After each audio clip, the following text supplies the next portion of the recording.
Hello there, I am Jo Baldwin-Trott and I'm here today, very thrilled to be interviewing the MP of Bath, Wera Hobhouse. Hi Wera. Hello. Thank you for coming on my show today, and thank you for agreeing in this time of strangeness of lockdown. We've already had a glitch with our technology, haven't we? All part and parcel of the current times, I feel. But I really appreciate you coming on today to talk about, most importantly, 50-50 Parliament and about what we can do to create gender equality in Parliament. So let's start with, how is everything for you right now? It's a crazy time, isn't it? It's very, very difficult and different.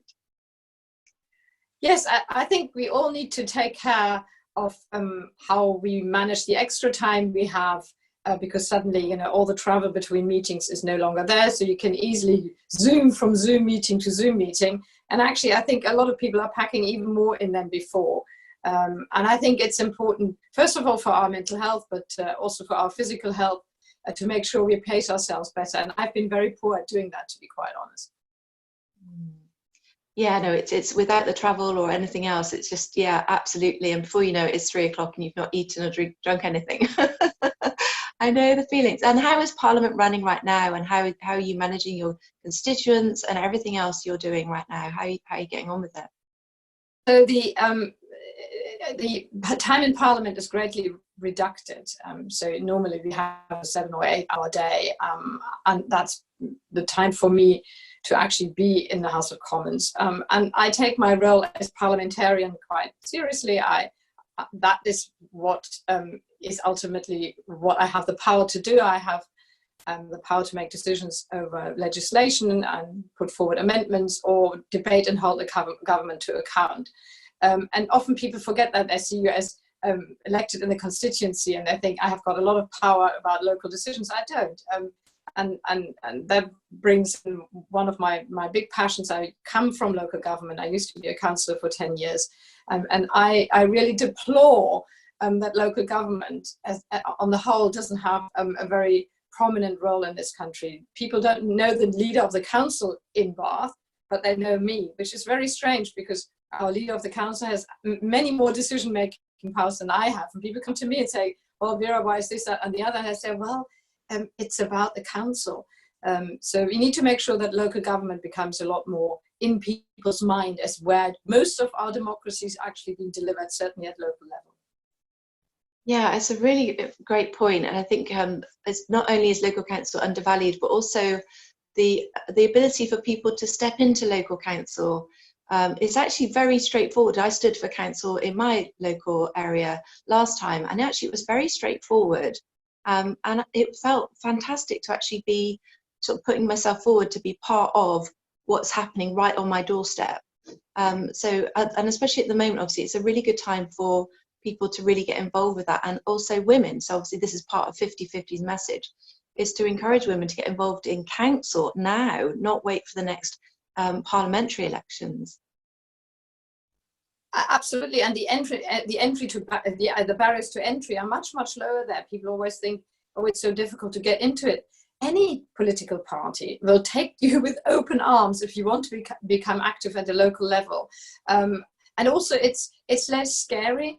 It's much more community based. And as I said, this is how I actually got involved in politics here in the UK in 2004. It's because I was just asked, and within no time I was elected to council, and then you take it from there.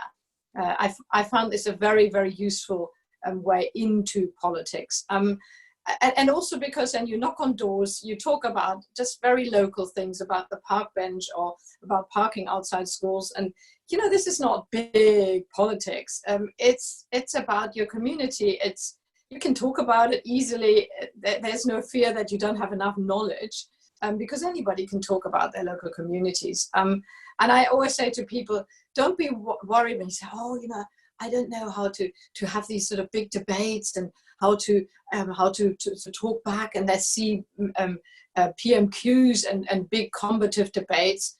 you know, a lot of politics is actually much more pedestrian. It's much more about having a chat, saying, yes, I try to change this. Yes, absolutely. You know, we need to make sure that the speed limit outside our schools is reduced, or we need to make sure that cars don't park on pavements. Anybody can really ultimately have an opinion on that and make a difference. Yeah, no, absolutely. And actually, you know, in the recent survey published, there was, I can't remember the percentage, but the percentage of local councillors that were called David was off the scale. So I'm just going to leave that in the ether, because we can all come to our own conclusions from that. But there is a report that actually has categorised the names of the councils, and obviously women are still such a small proportion of councillors, and they're mostly called David. There you go, fill the gaps. But you know, we do need to change that, and actually, and this is the start, isn't it, for so many women to actually think, right, think smaller, and gradually go, because a lot of you yourself didn't come from a political background.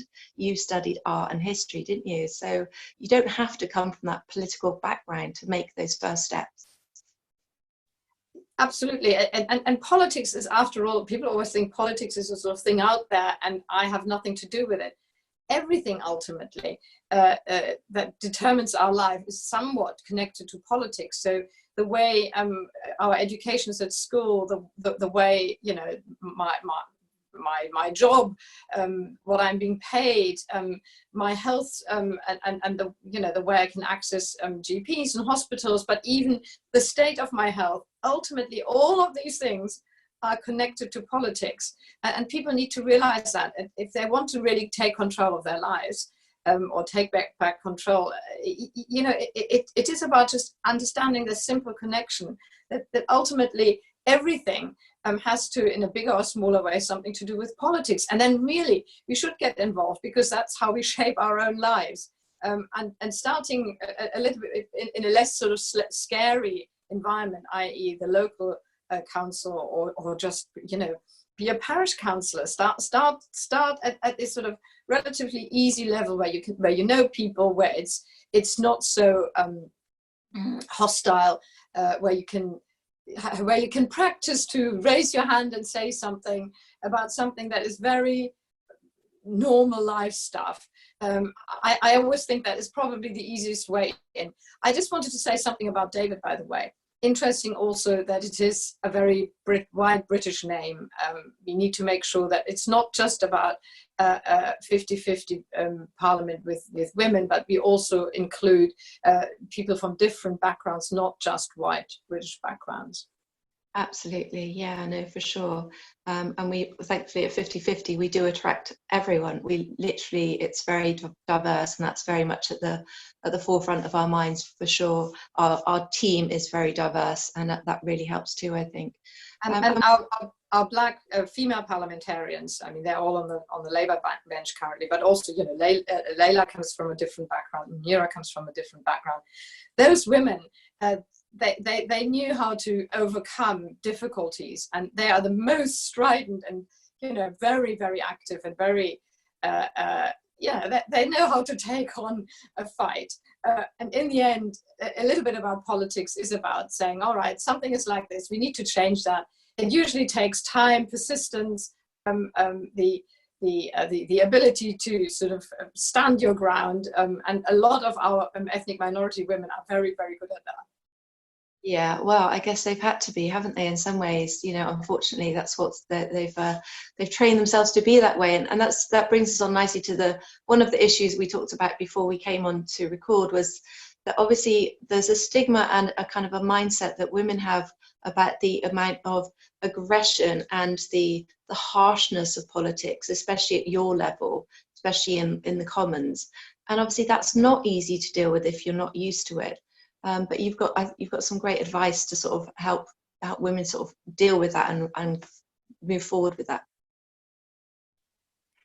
Well, we unfortunately live in a political culture where the media, first of all, determines quite a lot of things. So the media loves the theatre of PMQs, and this very combative, very male, muscular type of braying. I mean, parliamentary PMQs and Prime Minister's questions is one of the things that I actually hate most about my parliamentary week, and I often don't go because it's just so pointless, and also it doesn't really reflect what we do. In many ways, most of my day is not full of big debates where I'm running into to others, but where we are actually around a table together, talk and negotiate, try to build bridges, listen to each other rather than shout at each other. So I think one can easily see how women think, oh, that's not for me. And in fact, it's not for me either. I find it very disturbing, but I can reassure people that that is a very tiny proportion of what I do politically. Most things are about bringing people together, persuading, being very persistent, which is also, you know, if one wants to gender these things, is a very female way of doing things. I've always been accused, or people call me a watering can. You know, I like to, because I also wasn't teaching for a while, I was a mother.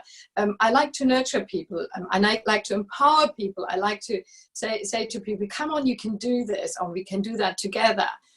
So a lot of what I do in politics is actually not at all about running into people, but about working together and encouraging people, empowering them, you know, being a group of people who want together change things. And I'm only ever, I say that, as good as my team or the people around me. Nothing can be achieved just on your own.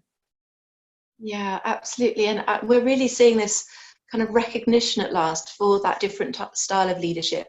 And I'm not going to gender label it either, but something that we've mentioned in my book, Women Leading, that Frances Scott, the founder of 50/50, has written a chapter for, is that actually we do lead differently, but that's not because that's how men lead, that's how women lead.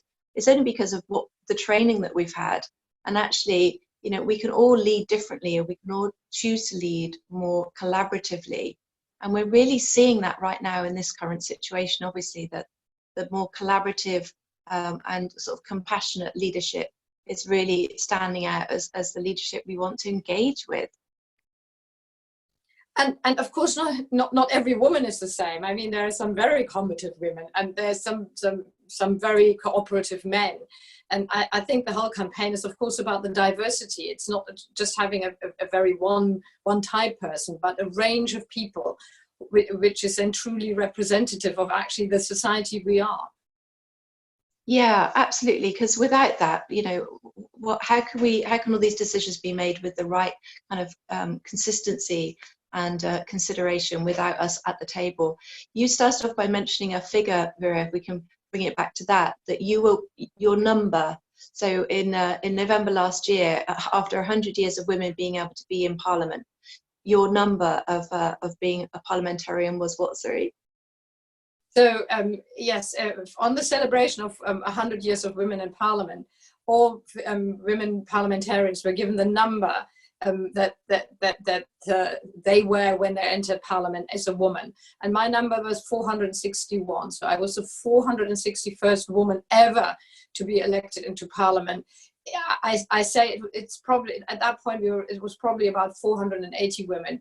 It was calculated on the declaration of my result in Bath in 2017. But still, it was a shocking number that if you think over 100 years of women in Parliament, women on their own couldn't even fill one Parliament. And in that same period of time, sort of, I can't remember, 11,000 men were elected into Parliament. So, you know, the disproportionate number was very, very startling and quite shocking. And in fact, the number 461 is displayed in my parliamentary office as a reminder that we have a long way to go for a 50-50 Parliament. We do. And Frances Scott told me that actually it's looking like 2070 until we have an equal Parliament if we continue at this rate. And that just isn't good enough. That is far too long away. And we need to make changes. So, Wera, can we just finish off with your best advice for women that are watching this and thinking, can I, can't I?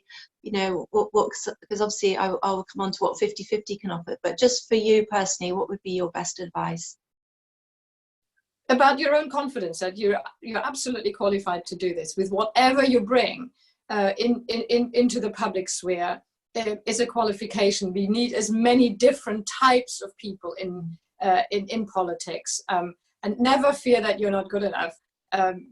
You know, you're no better and you're no worse than anybody who is currently in Parliament, and certainly not a lot of these white guys. And the only thing that they bring is that they think that they're good. So think that you're good, and you're there. Absolutely, totally. That's just fantastic. And I just want to point out that actually 50/50 does offer remarkable support. We have mentors like Wera, like me, that will mentor you from day one that you come on board. So go onto the 50/50 Parliament website, go onto the sign up to stand, and from that moment on, you'll be supported, you'll be nurtured, you'll be in a tribe of women that are trying to do the very thing that we need to do, like Wera has done. So Wera Hobhouse, thank you so much for engaging with us today. I really appreciate your time. Oh, it's a huge pleasure, and thank you, Ward, for everything that you're doing in order to really make the changes we need. Thank you. Well, hopefully we'll get there sooner rather than later. Okay, thanks for watching.